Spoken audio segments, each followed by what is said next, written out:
run yet. I don't want you to see that ball. I know, man. You tell them. All this walking we've been having to do, like I said, it's been 12,000 steps a day.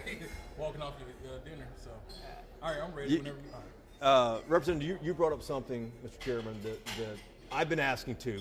What did Texas Democrats do with all the energy here? Does it translate back to Texas? It does absolutely. Look, let's look at some basic facts. We have a historic female presidential nominee who happens to be African American and Asian. Texas has the largest African American population in the country. It's hard to believe, but it's true. You look at the growth of our state, the population segment that's growing at its highest percentages is our Asian and Pacific Islander population. Fantastic combination of folks who are now very excited and even more excited about voting. And what does that do back home?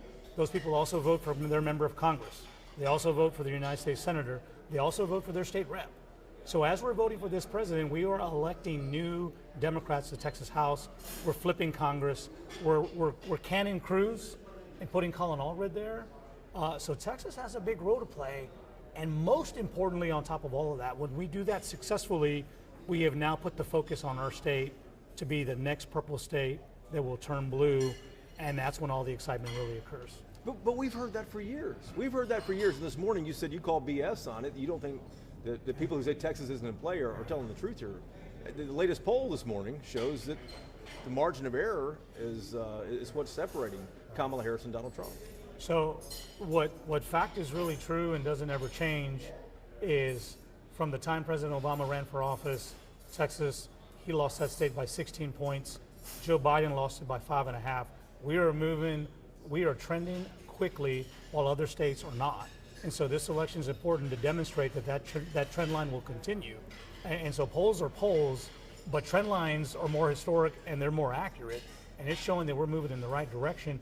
And as our state continues to change, as it continues to get younger, more diverse, and more educated, these smart voters are going to make the right decision. And that's what Texas has in its future. And I believe it's going to be very democratic. The Bexar County Sheriff spoke last night. I saw you taking a picture with him earlier. Give people in San Antonio an idea what it's like here right now and why they should be really paying attention to this if they aren't already. So look, San Antonio, we are a very different community. We all work together. We all are moving in the same direction. So for us, it's very familiar. But when we come up here and we recognize like just all of the energy and enthusiasm that's taking place, we get our assignments, we know what to do. So look, for San Antonio, it's a continuation of the same, but it also then tells us that we have an added responsibility to go out and share that with other places in the state or other places in the country that are not as fortunate. San Antonio has always played the role of not following history, but making history. And so I think it's important for us to recognize, you know what, the country needs us right now. And just like in the civil rights movements, they needed MALDEF and the American GI Forum and LULAC. All of those things were created in San Antonio. And now the country, we share it with the country. We now recognize we have a new homework assignment. It's not only to enjoy this moment locally within the 210, it's also to go out and spread that across the country. There are cities in Pennsylvania right now that are majority Mexican American. We know Pennsylvania is going to be a very tight race. San Antonians need to go lend a hand in Pennsylvania for this election because those votes are going to matter. Do you know anybody going up there? I may be going out there, so yeah. You may bring your photo. You come join us. Yeah, let me know. We're going to swing. We're going to do a swing in Pennsylvania. Are you really? And we're planning to swing in Nevada too. So. How close to the election? I mean, October sometime or we next month? We have our way: September Pennsylvania, October Nevada. Oh wow, okay. So, two last questions. What are you expecting to see tonight? You know what? This has been a magical, election. I said when I spoke earlier that the universe has been very unique in this special way. Vice President Harris has overcome a whole lot to be where she's at. And a lot of us could say, hey, you know what? We've had a good day. Today is her toughest test. She will introduce herself, not just to Democrats, introduce herself to this country. And that's very important. Moreover, she will introduce herself on the world stage. There are world leaders across the globe. They're very concerned about the future of democracy in the United States. What is NATO going to look like? What are our ally relationships going to look like? It is an important test globally to let the world know that we've got this. We have a world leader that you can be proud of. This is her toughest test, and Republicans know that, and so they will throw nothing but rocks tonight. And we need to know that, anticipate that, and we need to be ready to push back. And like she says, you know what? We're not going back. You think is it really that big of a test for her tonight on this?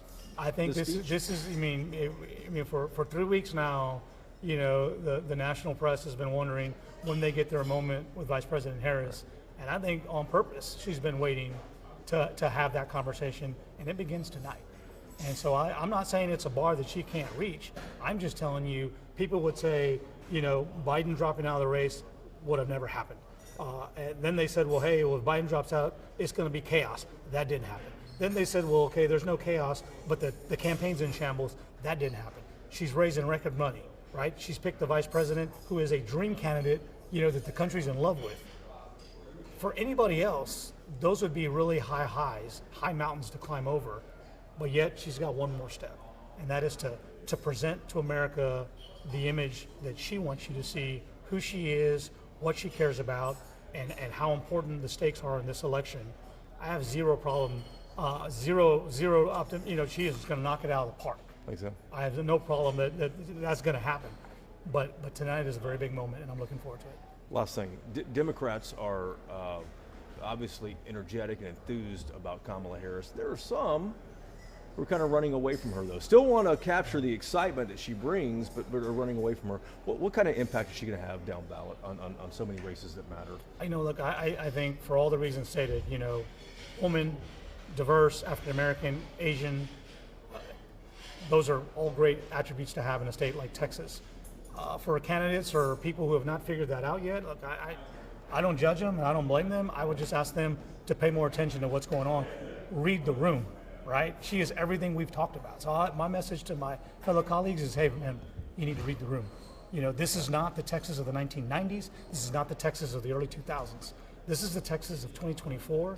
It's only getting better. And I know it's not comfortable, right? We're swimming in waters that we're not used to. But as we say inside the Texas House, welcome to leadership, right? You got to adapt and you got to change. You got to be fluid, and like I said, this is an election that we're going to see like none other before. And you got to read the room and you got to get on board. Anything else you'd like to add? You're my favorite journalist in Dallas. This is on the record. This is the man right here. This is on the record. Whitley making it happen. Anything you think of? No. There? Okay.